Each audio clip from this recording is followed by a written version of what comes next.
Bueno, yo creo que empezamos, ¿no, Nicolás? Perfecto, aquí estoy. Listo.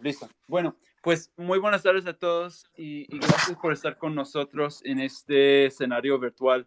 Mi nombre es Guy Mentel, soy el director ejecutivo de Global Americans. Global Americans, como muchos aquí ya saben, es un think tank aquí en Washington que se dedica al fortalecimiento de las relaciones entre los Estados Unidos y el resto de las Américas y el Caribe. Enfocándose más que todo en temas de derechos humanos, el desarrollo y la democracia.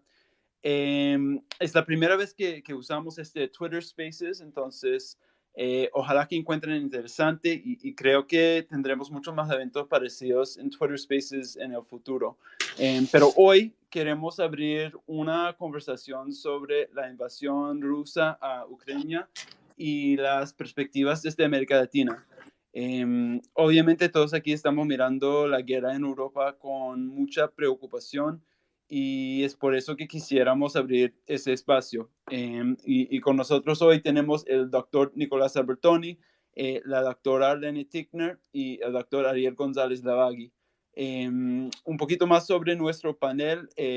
Nicolás Albertoni es profesor, escritor y analista internacional uruguayo. Es investigador de la Universidad del Sur de California y la Universidad Católica de Uruguay. También fue reconocido por Global Americans en 2018 como un miembro de una nueva generación de intelectuales públicos. La doctora Leni Tickner es profesora titular en la Facultad de Estudios Internacionales, Políticos y Urbanos de la Universidad de Rosario en Bogotá. Sus áreas de investigación incluyen la política exterior de Colombia, las relaciones hemisféricas y las dinámicas de seguridad en América Latina. Y Ariel González Lavagui es profesor y secretario ejecutivo del Centro de Estudios Internacionales de la Universidad Católica Argentina. También es investigador principal de la Sede de Investigaciones Estratégicas y Navales de la Armada Argentina, donde lidera el proyecto de estrategias marítimas de la República Popular China, la Federación Rusa y la República de la India y los Océanos del Sur Global. Eh, Antes de dar la palabra a mi querido amigo Nicolás, quiero invitarlos a conectar con nosotros, con Global Americans y con nuestro trabajo en nuestro sitio web, que es www.theglobalameriCans.org o a través de nuestros canales de Twitter, Facebook, LinkedIn o Instagram. De parte del equipo Global Americans, muchas gracias de nuevo por estar con nosotros y ahora, Nicolás, le doy la palabra a usted. Muchas gracias y bueno, buenas tardes y bueno, mediodía ahí en Estados Unidos. La verdad que es un gusto saludarlos, en mi caso desde Montevideo. Y bueno, como tú me invitabas, Guy, también a un poco a ser de speaker, pero también cumplí un poco el rol de moderador con estos dos amigos y colegas que vamos a conversar por unos minutos sobre este acontecimiento internacional que sin duda hoy es el eje de la agenda internacional. Así que bueno, primero confirmar de que está Arlene conectada, porque no sé si la estoy viendo, si está Arlene para saber que estamos todos y cualquier cosa, Arlene, también tienes que pedir micrófono para que te lo puedan dar de Global American. Si no, voy empezando saludando a Ariel. Ariel, ¿cómo estás? Hola Nicolás, bueno, muchísimas gracias por la invitación a esta sesión, la verdad muy interesante, es la primera vez también que participo de esta modalidad, así que bueno, esperamos aportar ideas y argumentos interesantes para entender desde América Latina lo que está pasando en el conflicto entre Rusia y Ucrania. Excelente, excelente. La idea es tener, ahí veo que se conectó Arlen, la idea es tener una conversación entre los tres, un poco de esta dinámica que estamos viendo en Eurasia, pero también obviamente el impacto para una región como la nuestra, que vaya si esto nos hace recordar los tiempos de la Guerra Fría, ¿no? Y todo lo que eso puede suceder en caso de que haya movimientos de parte de Estados Unidos hoy en la zona de conflicto, vaya si podría tener un efecto colateral, más allá del económico y comercial del que podemos hablar en algún momento, pero netamente en seguridad internacional para América Latina. Entonces, dado este contexto, y tú, Ariel, que seguís hace muchos años estos temas y he sido testigo porque, bueno, de alguna forma estamos cerca aquí en el Cono Sur, Primero tu argumento y tu visión general, y después también vamos a ir conversando, y yo obviamente daré la mía, pero tú quizá para poner el contexto como conocedor y seguidor de estos temas. Y perdón, ahora sí se conectó Arlen como speaker, porque no la veía. Arlen, ¿cómo estás? ¿Me escuchan? Sí, te escuchamos Ya perfecto. estoy aquí, perdón, hubo problemas de tráfico llegando a mi destino, pero ya estoy conectada. Muchas gracias. Buenísimo, te escuchamos y bueno, entonces empezamos porque ahí ya está justito conectado, pero Ariel y después vamos con Arlen y seguimos conversando. Pero Ariel, una visión general para dar el marco de dónde estás viendo tú el conflicto. Bueno, este es un conflicto que ha sorprendido a muchos, inclusive a los analistas que seguimos estos temas. Y creo que estamos frente a un suceso que va a tener un impacto de largo plazo. Se están sucediendo muchísimas cosas de un modo muy abrupto, y creo que estamos ante algo que hasta hace unas semanas los representantes de China y de Rusia, Xi Jinping y Putin, hablaron de una nueva era para las relaciones internacionales. Y esta nueva era parece ser una era de fragmentación, una era de desacople agresivo entre Rusia y Occidente. Y claramente aquí hay una serie de elementos creo muy interesantes a tomar en cuenta. Yo rescato fundamentalmente tres para interpretar esta crisis. En primer lugar, digamos, la permanencia y la importancia que todavía tiene el factor militar para dirimir cuestiones estratégicas y geopolíticas, tanto desde el punto de vista de lo que estamos viendo de la agresión rusa, como de la contención a esa agresión, ¿no? Hay muchas críticas con respecto al rol de la falta, podemos decir, de disociación frente a las amenazas rusas previas a la invasión en esta crisis. En segundo lugar, se está viendo una progresiva fragmentación, y mucho más claro con las sanciones, en las cuales parece que volvemos a una especie de entorno de zonas de influencia, con un desacople, digamos, entre actores centrales que hasta hace muy poco tiempo formaron parte de un esquema ¿sí? de globalización muy avanzada, ¿no? Pero Rusia no es un país comunista, es un país capitalista, muy capitalista, y esto realmente es algo que va a tener consecuencias muy profundas. Y en tercer lugar, por último, un poco para terminar esta sección, hay casi una crisis terminal de este orden liberal digamos, universal, y vamos hacia, en relación a esta fragmentación, un orden liberal mucho más acotado a quienes pertenecen a, en la Guerra Fría diríamos el mundo libre, ¿no? A Occidente. Creo que esto es algo que parece que estamos retrocediendo varias décadas en el tiempo, pero parece ser una realidad que se asoma de cara a los próximos años. Interesante, interesante el contexto, Ariel. Y vamos contigo, Arlen, en cómo lo estás viendo tú desde bueno, el lugar donde estás, también aquí en América Latina, que me parece importante para bueno, tener diferentes enfoques, pero cómo lo estás viendo tú desde una perspectiva como latinoamericanista, pero que bueno, que sigue estos temas, cómo estás viendo tú este evento. Bueno, soy internacionalista ubicada en América Latina y quería retomar muy brevemente por donde mi compañero dejó, que es las implicaciones de este episodio tan trágico para el orden mundial liberal. Se trata de un orden ya en crisis desde hace rato, pero no creo exagerado la afirmación de algunas y algunos de que estamos abocados al fin del mundo como lo conocemos.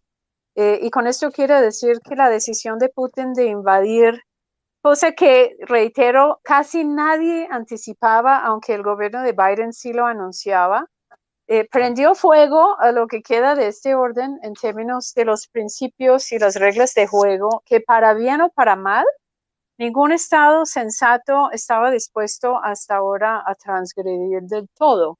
Yo creo que uno de los efectos de esto va a ser la aceleración de este proceso de desmoronamiento. Y creo que el segundo punto es que esto se suma a a un proceso pues complejo de transición del poder mundial, el ascenso de Brasil, la crisis de la Unión Europea con el Brexit, entre otros factores, la alianza Rusia-China, la crisis al interior de Estados Unidos, por solo nombrar algunos elementos, que hace mucho más difícil buscar una salida pues a la crisis.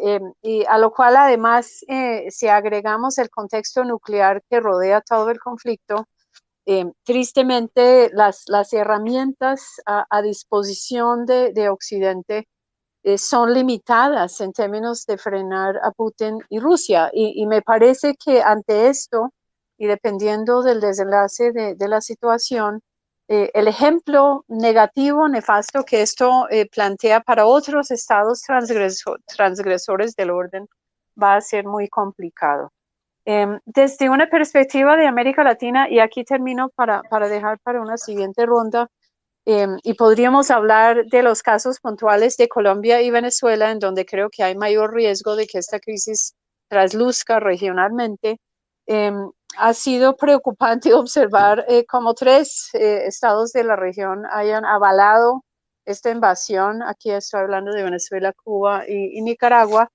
Y cuando en realidad lo que es lo más aconsejable es volver a reiterar los principios a los cuales América Latina y el Caribe se han apegado convencionalmente en la escena internacional, es decir, el respeto por el derecho internacional, la defensa del principio de soberanía, el apego a la paz y a la diplomacia como soluciones a cualquier impasse o conflicto, y la utilidad de los esquemas y los espacios multilaterales para buscar salidas negociadas.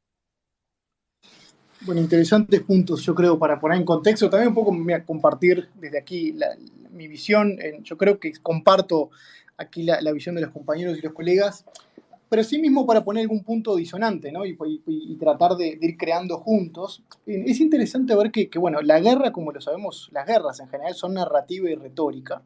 Y si bien comparto plenamente lo que decía Ariel y Arlene en cuanto a que estamos ya sobre un nuevo orden internacional que se va a reconfigurar, y este mundo de las sanciones, e incluso pueden hacer más intenso ese factor, ¿no? Porque ahora yo creo que claramente es de Occidente, con las sanciones económicas y teniendo enfrente no solo a Rusia, sino bajo un silencio, pero un respaldo por lo menos económicos a China. Bueno, no le puede durar muchísimos meses siquiera en crear su nuevo sistema, ¿no? Incluso respaldado en el yuan y demás, que podría reconfigurar un mundo que, si bien va a ser multipolar, va a estar reconfigurado por 2 grandes alas, vamos a decir, internacional. O sea que en ese sentido sí lo hay una nueva reconfiguración. También lo vamos a ver, de hecho le iba a preguntar ahora a Ariel, un excelente artículo que escribió en estos días sobre el fin del pluralismo, ¿no? en esa zona de conflicto. Vemos también que este pluralismo que era típico de la posguerra, yo creo que se va a desvanecer. Vamos a ver un militarismo claramente en crecimiento, en inversiones armamentistas que no lo presidíamos y nunca lo imaginaríamos en un mundo post-pandemia. Y se va a ver naturalmente en el foco de la OTAN, una OTAN claramente fortalecida por muchos países de la región, que ahora, por una cuestión más bien de incertidumbre y de temor a estos movimientos rusos, puede también verse con cierto incentivo de sumarse a esta organización internacional. Pero dicho esto, también es interesante ver, y a modo de pregunta acá a los compañeros para seguir reflexionando, que Rusia muestra que no la está teniendo tan fácil en este conflicto, de nuevo, volviendo a que las guerras son narrativas y son retóricas, ¿no? Es decir, cuando comparamos esta guerra, no es lo mismo que los rusos disparando contra chechenos, afganos o sirios, ¿no? Es decir, claramente estamos ante un escenario muy diferente en este sentido, en que incluso desde la narrativa se le hace muy difícil a Rusia venderle al resto del mundo que está peleando contra un pueblo hermano, ¿no? Entonces, ¿cómo están viendo ustedes, y ahora empiezo por Arlene también, pero esa visión más internacional, esta dificultad de narrativa que se le presenta a Rusia en un mundo mucho más unificado en la noticia, en el contexto internacional, en que las personas en terreno nos están transmitiendo qué sucede? ¿Cómo ven ese costo de narrativa para Putin, que también la puede tener muy difícil en un escenario posguerra? Arlene.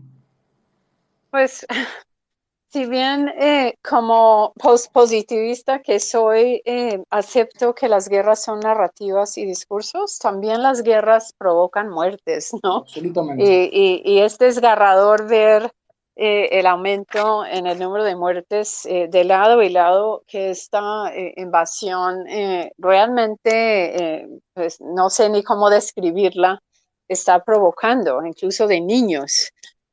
Pero sin duda, creo que a Putin también le ha sorprendido la reacción en terreno. No anticipaba que lo tuviera tan difícil.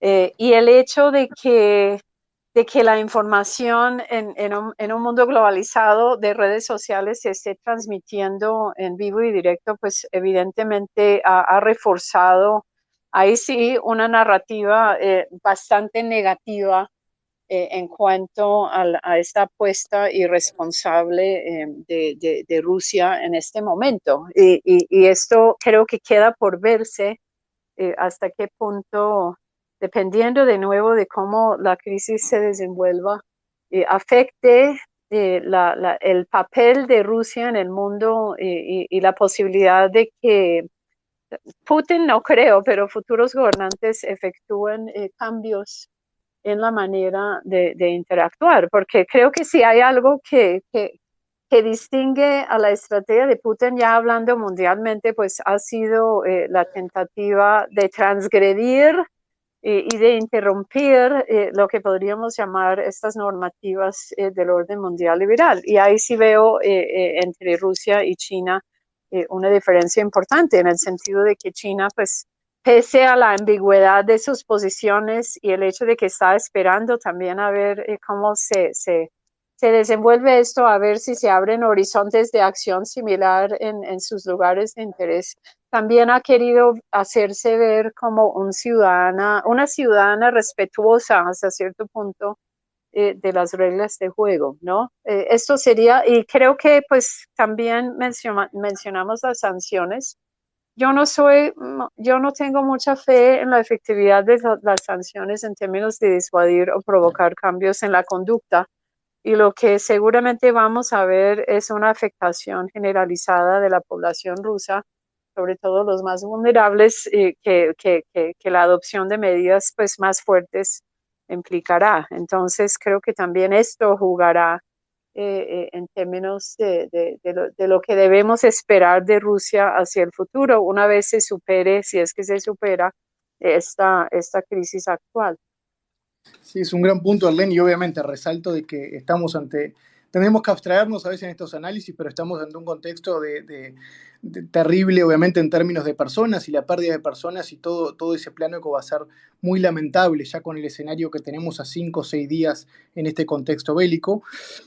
Pero tú resaltabas un punto ahí al final, antes de darle el pie ahora a Ariel, que me parecía interesante resaltarlo, ¿no? Que las sanciones y tener enfrente a una persona como Putin, que está transgrediendo claramente el derecho internacional, yo creo que hay que matizar a veces de este lado, quizá del mundo, que estamos con una visión a veces muy crítica hacia cómo, esto es de mi visión, de culpabilizar a Occidente, ¿no? De no haberlo adelantado, de no haber actuado a tiempo. Pero es importante resaltar, y ahora tú me corregirás, Ariel, llegado el caso de que cuando estamos en estos escenarios y eventos internacionales y quien tenemos enfrente es alguien que transgrede, vamos a decir, el derecho internacional, con una ansia imperialista desmedida y con un poder absoluto que tiene incluso en el ámbito de política doméstica muy pocas restricciones, vamos a decir, porque está muy señor, vamos a decir, de su política, hace que debamos matizar también la culpabilización a Occidente, porque quien tenemos enfrente no está respetando las reglas de juego, porque ahora cuando habla del miedo atómico, vamos a decir, en el sentido de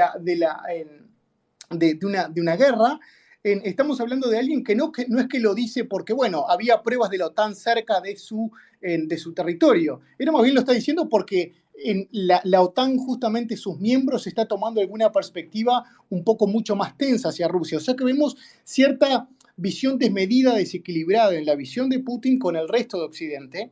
Y acá me parece importante resaltarlo, y dicho en forma latinoamericana, ¿no? Es decir, acá no es ganar un partido, básicamente, porque quien lo decide iniciar a jugar sale con una motosierra a jugar el partido. Entonces, Es difícil culpabilizar a Occidente nuevamente cuando quien se tiene enfrente no respeta por lo menos la regla del juego, incluso que las hay, y vaya si es complejo usar la palabra a veces juegos en esto, pero en los contextos bélicos también hay ciertas lógicas que se deben respetar, que en este caso Putin no la está respetando.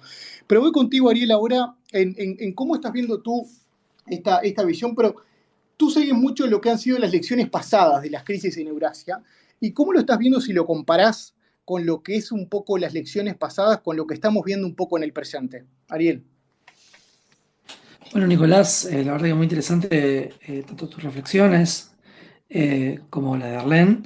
Y aquí, digamos, voy a señalar dos puntos. En primer lugar, la cuestión de que hay un claro revisionismo aquí que busca poner fin al pluralismo geopolítico que dio lugar luego del fin de la Unión Soviética. Y este revisionismo, que quizás hoy en día es tan agresivo y tan ofensivo, tuvo otros episodios que fueron increciendo. Primero la crisis de Georgia, con este reconocimiento de facto de las repúblicas separatistas de Abjasia y Osetia del Sur. Luego la intervención en Siria, perdón, antes la anexión de Crimea, la intervención en Siria, y obviamente la intervención indirecta en la crisis del Donbass. Ahora bien, en estos contextos, digamos, ¿cómo se paró América Latina? ¿Y cómo reaccionó Rusia hacia América Latina? En primer lugar, lo que tenemos que subrayar es que hay un patrón de respuesta bastante heterogéneo en nuestra región, que está básicamente centrado en cuestiones de, por un lado, preferencias ideológicas y, en segundo lugar, el tipo de relaciones que estos países tienen con Estados Unidos. Por ejemplo, la Argentina, en el año 2014, condenó digamos, la anexión de Crimea en el Consejo de Seguridad, pero se abstuvo en la Asamblea General luego de un llamado por teléfono de Putin a la entonces presidenta Cristina Fernández de Kirchner. En segundo lugar, ¿cómo reacciona Rusia? Bueno, Rusia en general tiene lo que se denomina una reacción de espejo, en la cual a las acciones que él percibe como que afectan su zona de influencia, el espacio postsoviético, lo que hace es tratar de molestar, tratar de generar problemas en América Latina, que Rusia la considera como parte de la hegemonía de los Estados Unidos, ¿no? Aquí hay una visión geopolítica muy clásica. ¿Qué hizo Rusia en esta crisis? Respondió con visitas de alto nivel, la visita del entonces presidente Medvedev o de Vladimir Putin, se dieron después del 2008 y después del 2014. El aumento de la presencia militar. No nos olvidemos el desplazamiento del famoso bombardeo estratégico Tupolev a Venezuela o los ejercicios navales en el Caribe después del 2008. Y además, obviamente esto termina afectando la agencia rusa en América Latina, o sea, el peso que tiene desde el punto de vista diplomático y económico. Y por último, para ir cerrando esta parte, esto tiene también implicancias en la afinidad de votos que hay entre Rusia y América Latina en el plano multilateral. Y aquí, digamos, yo he escrito un trabajo sobre este tema, en la cual he indagado un poco la trayectoria, y se ve claramente que a partir del 2008 la afinidad de votaciones en el marco de Naciones Unidas ha ido en descenso, fundamentalmente países como Argentina y México, pero también con el resto de la región. En síntesis, este tipo de acciones previas que no tenían la virulencia ni el modo de agresión que tienen las acciones rusas hoy en día, terminaron afectando la propia posición rusa y terminaron polarizando la región. Aquellos que estaban con Rusia, caso Venezuela, Nicaragua o Cuba, de una u otra manera se alinearon de una forma más estricta, y aquellos que estaban como en el medio empezaron a, vamos a decir, tomar distancia. Esto fue muy claro cuando fue la crisis de la legitimidad presidencial en Venezuela en la época digamos, de la pelea entre Maduro y Guaidó por la legitimidad. Dicho esto, paso la palabra a Nicolás. Sí, muy buenos puntos, Ariel. Pero vuelvo a un tema que decía Arlen que me parece interesante porque yo creo que siempre que estamos ahora siguiendo estos temas en estos 5 días que llevamos muy intensos, quienes seguimos y nos gusta estos temas, vemos que cuesta descifrar un poco la mirada china, ¿no? Arlen hacía una introducción recién y tú, Arlen, como internacionalista, pero en este lado del mundo, también en América Latina y concretamente en Colombia, ¿cuál es tu perspectiva? Y obviamente todo en el plano de la hipótesis todavía, porque esto está madurando, lo estamos viendo en proceso, pero de la postura china, que es una postura media, ¿no? Decir, bueno, estoy, pero no estoy en este conflicto. ¿Cómo tú lo ves, Arlen, a esta postura en China concretamente, en un conflicto moderno, vamos a decir, para China, porque es una China ya internacionalizada, post-WTO, vamos a decir? ¿Cómo tú la ves el rol de ese país? Pues no soy en lo más mínimo experta en China, pero creo que se pueden observar varias cosas en su reacción ante este episodio concreto y ante anteriores, como la invasión la anexación de Crimea. China, como señalé al inicio y como tú, Nicolás, acabas de señalar, o sea, ha adoptado posiciones intencionalmente ambiguas ante incidentes internacionales como estos, que yo al menos explico en función de su deseo nuevamente de ser visto como un país respetuoso de algunas de las reglas de juego internacionales, evidentemente no todas, pero el respeto de la soberanía, la guerra no provocada, pues evidentemente sí son principios sagrados que creo que China pues también defendería.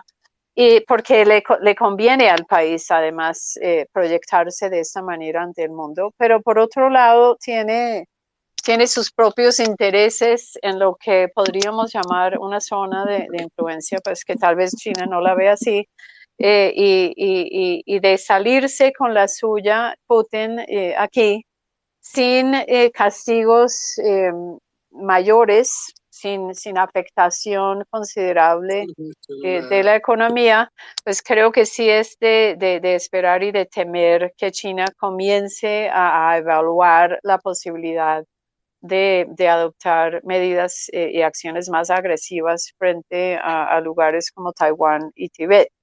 Entonces, en eso para mí consiste esta ambigüedad y esto se observa en su votación pues, actual ¿no? en el Consejo de Seguridad de abstenerse, como hizo también en el caso de la votación frente a Crimea. En términos de América Latina, pues evidentemente estará viendo también cómo esta crisis afecta la proyección de Rusia acá y qué nuevos espacios se abren para seguir incursionando en la zona. Y aunque yo sinceramente veo los estilos internacionales de los dos países y tal vez los intereses que los subyacen tan distintos, que no necesariamente lo que pase o no pase con Rusia vaya a afectar lo que es hoy la proyección internacional de China en regiones como América Latina, donde para mí al menos lo que busca tiene mucho más que ver con inversión, con comercio y no tanto con lo estratégico militar, mientras que Rusia pues evidentemente sobre todo en lugares como Venezuela, pues apunta a otras cosas mucho más articuladas con una visión estratégico-militar de su rol en la región y el mundo. Es un buen punto y yo creo que también vamos a ahondar ahora después, yo creo en los próximos meses, en cuánto, si es que se genera una lógica dual, vamos a decir, Rusia, China por un lado y bueno, y el resto de Occidente, quizá liderado por Europa naturalmente y Estados Unidos, pero hasta dónde podemos ver tanto alineamiento como algunos predicen entre China y Rusia, que sí pueden tener ¿no? cierto alineamiento en muchas cosas, ¿no? en términos de su concepción del mundo y cómo se estaba posicionando China en el contexto internacional.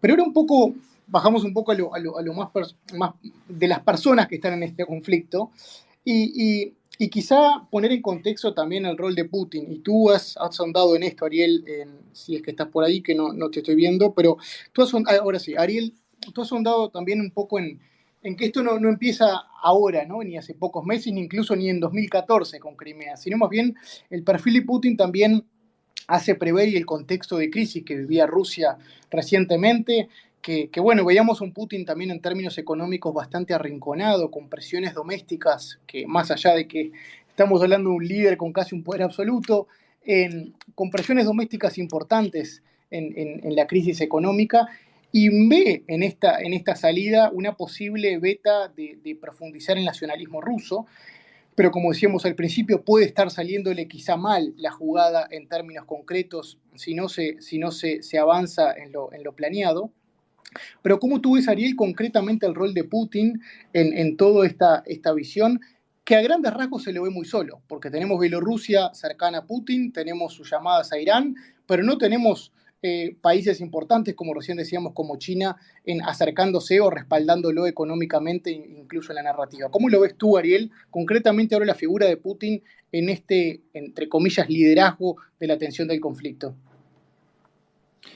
Bueno, claramente la trayectoria de Vladimir Putin expresa el resurgir de un nacionalismo conservador en Rusia, una idea, podemos decir, hasta neoimperial, de reconstruir la influencia sobre los espacios que formaban parte de la Unión Soviética, sin que esto, por lo menos hasta esta crisis, sería considerado como la anexión o la recuperación territorial. Ahora bien, Putin se ha movido de manera muy inteligente a lo largo de estos 20 años, más de 20 años, inclusive haciendo, como ustedes recuerdan, una especie de enroque con Medvedev para poder seguir estando en las más altas esferas del poder. Y en estos últimos años, y a partir de ese momento de transición política que se dio con Medvedev como presidente, a partir del 2002 empieza una posición mucho más, podemos decir, revisionista en términos del lugar de Rusia, y podemos decir hasta una visión casi ontológica sobre el rol que juega Putin en términos de volver a Rusia como una gran potencia. Y el momento clave, si tenemos que poner un turning point, fue la crisis en Libia, en la cual desde Putin percibió que dejar que el Occidente lleve adelante una acción de cambio de régimen, en definitiva terminaba afectando las posibilidades que tenía, digamos, el mismo régimen ruso para sobrevivir. Y en este sentido hay una línea de continuidad de tratar de llevar adelante políticas de desafío de tipo normativo y de tipo estratégico militar desde entonces. Y aquí el último decisor y quien traza las líneas de la estrategia internacional de Rusia es Putin, más allá de que, digamos, haya diferentes sectores. Él representa a los denominados siloviki, a los hombres de la seguridad nacional, gente que viene del sector del área militar, del área de seguridad, de la inteligencia, y que en definitiva quiere de una manera controlar los destinos y los principales digamos, hilos del poder en Rusia por encima de, vamos a decir, una especie de contraelite pro-occidental que hoy en día está muy desdibujada y que, digamos, con el paso del tiempo y a partir de esta crisis, de la serie de sanciones, podemos decir que casi va a tender a desaparecer. En definitiva, Putin es un político muy hábil a nivel interno para mantenerse en el poder de modo autocrático. Ha podido articular los diferentes grupos de poder en Rusia, que eso no es fácil, y al mismo tiempo ha tenido una política cada vez más asertiva y agresiva, que de otra manera le ha hecho perder algún tipo de apoyo. Hoy en día, como bien decías, los aliados de Rusia hasta se cuentan con los dedos de la mano, ¿no? Podemos hablar de Siria, de Bielorrusia, de algunos de los países de Asia Central, Armenia, pero no mucho más que eso, Venezuela, o Cuba, pero no más que eso, ¿no? Entonces, en definitiva, digamos, la posición Rusia frente al orden internacional en los próximos años va a ser de aislamiento. Pero creo que aquí Putin ha hecho una jugada consciente tratando de tratar de sumar y conseguir seguridad, según la percepción Rusia, perdiendo mucha influencia a nivel internacional. Y esto es importante para América Latina. ¿Por qué? Porque la relación con Rusia va a tener unos costos muy altos. Buen punto. Sí, yo creo que de hecho nos estamos asomando a un mundo en el que es verdad que el pragmatismo que a veces existía, ¿no? Es decir, de un país que se podía acercar a China perfectamente y también a Estados Unidos, más allá de que a veces pueden haber ciertas hipótesis, ¿no? De que a uno no le gusta cómo se acerca al otro, pero sí vamos hacia un mundo, ahí comparto, Ariel, en el que bueno, estas lógicas de si estás con Rusia, no estás con el resto, se puede dar. Y por eso hay que ver también las canastas comerciales, las canastas económicas en general y la dependencia con Rusia, que vale resaltar que en América Latina no es importante. Estamos hablando de que en términos de destino, si consideramos América Latina y el Caribe como un todo, estamos hablando de Rusia ya por el top 30, ¿no? Es decir, no es un destino relevante cuando tomamos de nuevo América Latina y el Caribe como un todo, pero sí, sin darnos cuenta, quizá vamos tendiendo a ese mundo de bastante bipolar en ese sentido comercial y económico. Pero Arlen, sabiendo de que en unos minutos nos tenés que abandonar y de hecho ya estamos entrando en la recta final de esta conversación, que la idea de estos spaces es que no duren mucho, sino tener algunas reflexiones y volver quizá unos días con más información sobre la mesa. Pero Arlen, tú sigues muy de cerca la política exterior en Colombia y bueno, de alguna forma también en otros países de América Latina. ¿Cómo ves tú también? De hecho, hoy me decía un colega, ante el escenario de un terreno en América Latina en el que empiecen en muchas rupturas democráticas de países con Rusia, ¿quién se animaría? ¿No? Es decir, y ahí vemos que hay grises, ¿no? Hay algunos que nunca lo harían, otros que no estarían tan seguros de hacerlo y otros que lo harían sin problema de tener una ruptura democrática con Rusia. Ante esos escenarios extremos, ¿cómo lo ves tú, Arlena, los posicionamientos de los países de América Latina con respecto a este conflicto? Algunas pistas ya diste al principio, pero ¿cuál es tu reflexión al respecto y quizás desde Colombia concretamente? Pues como anticipé antes, pienso que la región, y aquí hablo en conjunto, tiene que hacer lo imposible por no tomar partido, porque eso, como ya han insinuado, nos coloca nuevamente en medio de una confrontación que no es nuestra. Y esto no significa no apelar a la necesidad de respetar los principios del derecho internacional que han sido sagrados relativamente para América Latina y el Caribe. Y en segunda medida, apelar a la necesidad de buscar salidas diplomáticas negociadas. Y eso permite tal vez a la región en su conjunto pues blindarse ante cualquier tentativa de involucrarnos de más de cerca en términos de aliarnos con uno u otro lado. Lastimosamente Venezuela, Cuba y Nicaragua, pues, y no entiendo muy bien, ¿no? No es muy consecuente el apoyar tan abiertamente, pues ya tomaron partido. Brasil, ¿no? Bajo el gobierno de Bolsonaro, tal vez dada la cercanía personal con Putin, pues ha sido también intencionalmente ambiguo, lo cual me sorprende mucho en un país tan defensor de principios como la no intervención y la soberanía. Pero de lo que quiero pensar es en los casos de Colombia y Venezuela, que son tal vez los dos que corren mayor riesgo de verse ya más de cerca involucrados o en el medio de esta confrontación. Y lo digo porque si bien Maduro, como los otros dos gobernantes de los países mencionados, ha apoyado abiertamente a Putin en este enfrentamiento, Venezuela se ha aliado antes de la aparición de esta crisis en extremo con Venezuela. Sabemos que Venezuela ya, con Rusia, perdón, Rusia tiene una presencia importante en el país vecino, ha tenido una venta de armas y equipos muy significativa, está realizando asesoría técnico-militar, todo esto es un hecho. Pero al mismo tiempo, el gobierno de Duque en Colombia ha practicado un asocio en extremo, casi obsesivo, con el gobierno de Estados Unidos. Entonces, en un contexto bilateral en el cual no hay relaciones diplomáticas entre Colombia y Venezuela, Y la frontera está atravesada por tantos problemas en el terreno de la seguridad, por no hablar de los 2 millones de venezolanos que ya viven en el país.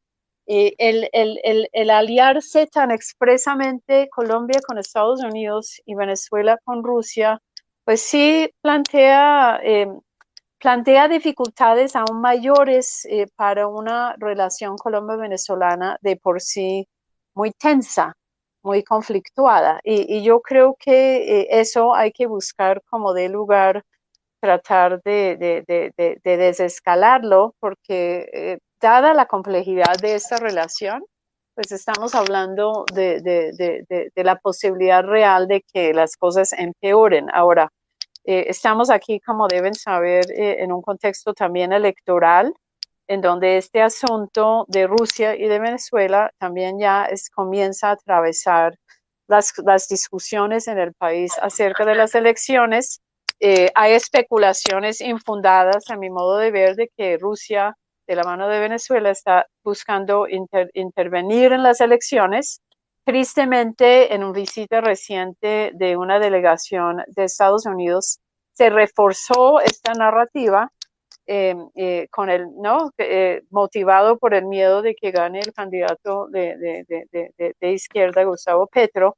Y esto simplemente agrega una capa adicional de complejidad a la situación regional, pensando expresamente en Colombia y Venezuela, que en la región hoy son uno de los focos, creo que más preocupantes de tensión que hay. Es un muy buen punto, Arlene, y de hecho no solo Colombia, tenemos un año electoral bastante importante en América Latina, Brasil y otros que, bueno, Costa Rica que lo pasó más tempranamente, es decir, tenemos un escenario electoral no menor en América Latina como para que se entrecrucen en estos temas internacionales, podría ser de riesgo también para el clima electoral que se vive, así que interesante ese punto. Arlene, solo tú nos habías dicho, me avisan desde Washington que tú te tienes que ir en pocos minutos, digo para no... Siéntete libre, si tienes que retirarte nos avisas. Pero para ir cerrando, Ariel, yo creo que también para una reflexión que podemos dejar, me parece, hacia adelante en este mundo que ya está atravesando una guerra, que lleva sus 5 días, pero esperemos que sea ya el cierre después de estos diálogos, ojalá que así sea, que hay en la frontera entre Bielorrusia y Ucrania, para poder justamente mirar hacia adelante. Pero ya podemos avisorar en consecuencias, ¿no? Y tú has seguido de cerca el impacto diferencial de esta crisis concretamente. ¿Cómo lo estás viendo tú?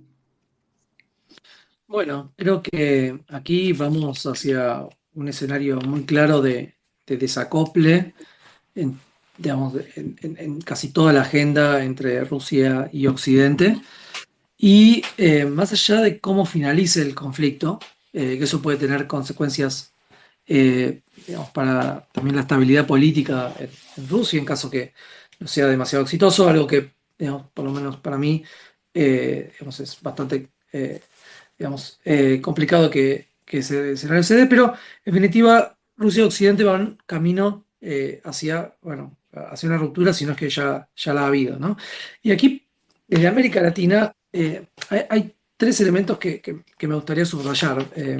El primero es que, digamos, la ola de sanciones a Rusia van a tener una serie de impactos que podemos decir directos e indirectos. Un impacto directo van a tener con relación a los precios de los commodities energéticos, de los commodities de tipo agrícolas, pero también de modo indirecto va a haber presiones diplomáticas, si no es que ya comenzaron y bastante fuertes, por parte no solamente de los Estados Unidos, sino también de los países europeos, para que los países de la región restrinjan al máximo sus relaciones con Moscú, ¿no? Cuando sucedió el conflicto del 2014, varios de los países latinoamericanos, entre ellos la propia Argentina, decidieron no sumarse a esta ola de sanciones, la criticaron y vieron en esto una oportunidad para ingresar en el mercado ruso para vender mayor cantidad de productos manufacturados de origen más que nada agrícola. Bueno, ahora este escenario realmente es muy diferente y digamos, aquí las presiones van a ser muchísimo más fuertes y este oportunismo va a tener costos que antes no tenía, ¿no? En segundo lugar, va a haber, digamos, una mayor fragmentación a nivel latinoamericano en relación a quién apoya y quién no. Creo que, digamos, la situación está obligando a los países a tomar partido, a condenar la agresión de Rusia. Y en este sentido, queda muy claro el grupo de los países que sigue apoyando, y hoy lo vamos a ver en la votación, si no ya se votó en estos momentos, en la Asamblea General de Naciones Unidas, que Venezuela, Cuba y Nicaragua o se abstendrán o votarán en contra de esta resolución que condena la conducta rusa. Del otro lado, los países, inclusive que estaban en un intermedio, comienzan a girar, ¿no? En el caso del voto de Brasil en el Consejo de Seguridad de Naciones Unidas, que más allá de la afinidad personal, aquí hay cuestiones estructurales. Inclusive en el gobierno brasileño ya empieza a haber serias divisiones otra vez entre el presidente y el vicepresidente en torno a este tema, pero digamos, la situación es lo suficientemente grave como para que los márgenes de autonomía que tienen los países latinoamericanos se reduzcan en relación a sus decisiones. Por último, un poco para ir terminando, vamos a tener una importante lucha de narrativas, ¿no? Entre, digamos, no solamente sectores políticos, sino también los medios afines a las redes comunicacionales rusas en América Latina, que bueno, van a tratar de defender la posesión de este país contra, digamos, la mayor parte de la prensa en la región, que, bueno, en definitiva va a tratar de exponer los hechos tal cual son. Así que bueno, estos son algunos de los elementos que considero, pero creo que vamos a tener, por lo menos en los próximos meses, varios coletazos de esta crisis. Y bueno, creo que hoy tenemos un test muy interesante para saber quién está con quién en la crisis que estamos viviendo en Ucrania.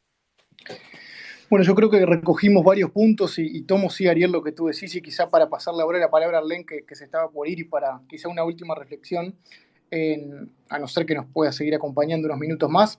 Pero tú, Arlen, hablabas un poco esto, ¿no? El no alineamiento estratégico, que de hecho algunos colegas han insistido en esto, ¿no? O la autonomía estratégica que a veces debería mantener América Latina en estos contextos. Pero cuando hay valores en juego, pero también hay actores importantes, porque mirar hacia China para algunos países de América del Sur sería relevante, pero mirar también para Estados Unidos, para un país como México también lo es relevante. Entonces, ¿hasta dónde esa no alineamiento, que podría ser obviamente muy lógico de mantener a América Latina, cuando hay valores, pero también hay comercio en juego, puede ser contraproducente para América Latina, que necesita seguir vendiendo, necesita también seguir teniendo socios, y quizá son los socios que van a demandar que haya un alineamiento? Entonces, quizá muy difícil para en pocos segundos, pero una reflexión final, Arlene, en ese sentido, de si también no presenta un riesgo este contexto internacional para una América Latina que le sentaba bien el no alineamiento, pero en este contexto puede también resultarle de alto riesgo también cuando se le pueden cerrar mercados internacionales. Pues, o sea, sí,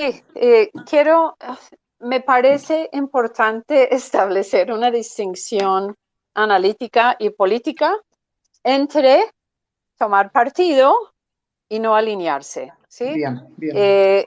Creo que la región tiene una larga tradición de apego y defensa justamente de los valores emanados del derecho internacional. Y frente a estos, evidentemente hay que asumir posturas contundentes de defensa, ¿sí? Bien. Pero de eso a que haya que tomar partido con la OTAN, con Estados Unidos, pues creo que hay un salto importante. Entonces, a eso me refiero yo, al menos, cuando digo que hay que buscar no tomar partido. Porque sí, o sea, cuando superemos esta crisis, que espero que lo superemos de manera pacífica, ¿no?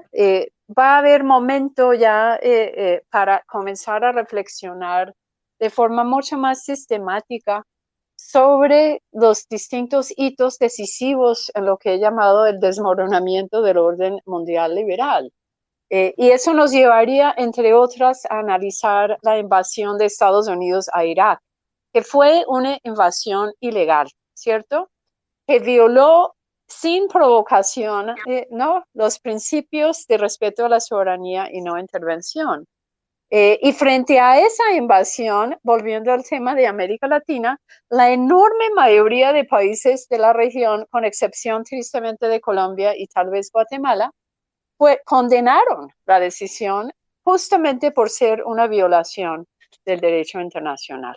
Y ahí Estados Unidos quería que tomaran partido, pues no lo hicieron. Y yo no observo en la mayoría de casos de América Latina que estas posiciones de defensa de nuevo normativa hayan suscitado castigos considerables. Entonces, creo, o sea, no deseo comparar lo uno con lo que está pasando hoy, pero sí creo que hay espacio para pensar en clave del pasado, en los costos y los beneficios que ha traído tratar de mantener posiciones, si no neutrales, al menos de no alineación, que a la vez no rayan con el no expresarse fuertemente a favor del derecho internacional y los principios del orden mundial. Sí, es un interesante punto, Orlen. Sí, yo creo lo que pondría en términos teóricos también como un elemento y prácticos de alguna forma es que yo creo que estamos en el factor China en inversiones, no solo inversiones tradicionales, por infraestructura y comercio hoy con América Latina, donde pase a ser más activa y sea solicitante, vamos a decir, de un alineamiento para los países de América Latina. Yo creo que ahí puede entrar una lógica de riesgo, porque antes era Estados Unidos y lo que empezaba a aparecer como emergente, ¿no? Si hablamos en la guerra de Irak, pero hoy ya naturalmente tenemos una China consolidada en la región y ahí sí puede ser una realidad diferente, pero comparto contigo, todo lo que hoy hablemos es desde el plano de la hipótesis, porque quizá hay que analizar las razones sistémicas una vez, concluido, esperemos, estas tensiones. Pero, Nicolás, una anotación, ¿sí? Perdóname que te interrumpa. China sí. no es el estilo de China exigir una alineación. Y sí. Yo creo que eso distingue la experiencia que podría emerger con China en comparación con un Estados Unidos o Rusia, que tienen una tradición internacional mucho más marcada de exigir tomar partido. Justamente el éxito de China es no hacer ese tipo de exigencia, lo cual permite que una región como América Latina reciba su inversión, reciba su comercio y al mismo tiempo, pues tal vez a cambio de, ¿no?, controle sus denuncias de las violaciones de derechos humanos y demás en ese país. Entonces, China sabe muy bien, pues, cómo hace su juego de no exigir ese tipo de posiciones. Sí, no, eso lo comparto. Si sacamos la foto hoy de esta China, lo es así, pero no necesariamente en un mundo mucho más dinámico y de tensiones de seguridad puede ser que lo siga siendo. Por eso yo creo que también esa hipótesis de trazar escenarios en América Latina de qué sucedería en caso de que una China se ponga un poco más activa en esa visión, pero lo comparto, que la foto es tal cual lo resaltás tú hoy, Erlende, no es una solicitante, vamos a decir, de posicionamiento en estos términos, ¿no? Bueno, yo creo que estamos entrando al final. Ariel, bueno, nos dio un muy buen contexto como seguidor más de estos temas y quizás cerramos contigo, Ariel, pensando un poquito y añorando y deseando realmente ya pensar en un mundo tras este conflicto y esperando que los diálogos prosperen. Pero ¿cómo avisorás desde un punto de vista de la seguridad internacional concretamente? Ya lo adelantabas, ¿no? Pero decir en términos generales de la seguridad internacional, lo que adelantábamos recién, el crecimiento que pueden tener de membresías la OTAN, el crecimiento que puede tener la inversión armamentística, que era impensable seguramente en plena pandemia hace 1 o 2 años. ¿Cómo estás viendo tú, desde una visión de seguridad internacional, ese escenario posguerra?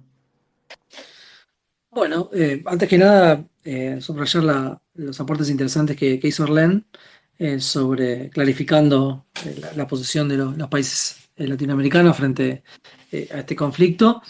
Y creo que aquí estamos, desde el punto de vista de la seguridad internacional, entrando en una doble dinámica. Por un lado, esta narrativa en torno a la competencia estratégica entre grandes potencias se va a ir afirmando.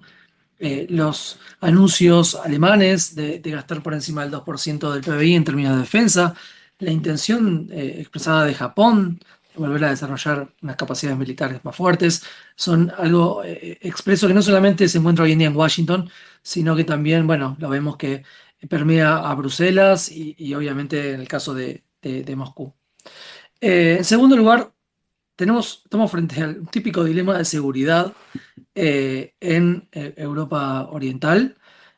Y esto, aunque no ha comenzado con la agresión rusa, pero digamos, se ha agudizado. Seguramente va a ser una de las notas más importantes en términos de la estabilidad global, porque varios de los países de la región, desde Kosovo, que pide, digamos, tener una base de la OTAN en su territorio, hasta los países bálticos, que piensan que pueden ser las próximas víctimas de una proyección estratégica de Rusia, seguramente van a requerir más apoyo de la OTAN e inclusive, obviamente, va a haber muchas aplicaciones quizás a esta institución. Entonces, en ese sentido, es una causa muy importante de preocupación porque esta situación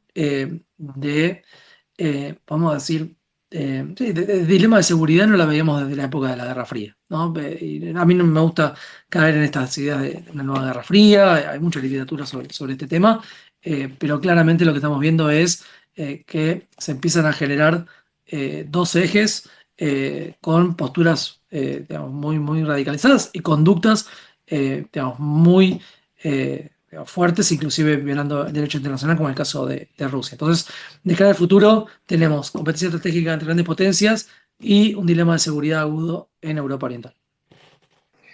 Bueno, interesante, interesante. Yo creo que varios puntos sobre la mesa para continuar, y ahí capaz que desde Washington después seguramente pondrá en orden esto en un artículo para después quizá seguir diferentes ejes de esta conversación. Pero yo, si les parece, ahí a los chicos de Global Americans paso la palabra para bueno, cerrar por aquí.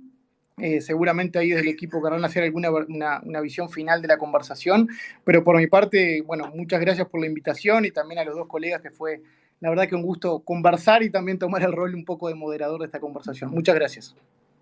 Gracias, Nico. Y sí, creo que ha llegado la hora, pero pues antes que nada quisiera decir muchas gracias a todos y todas por su tiempo y presencia.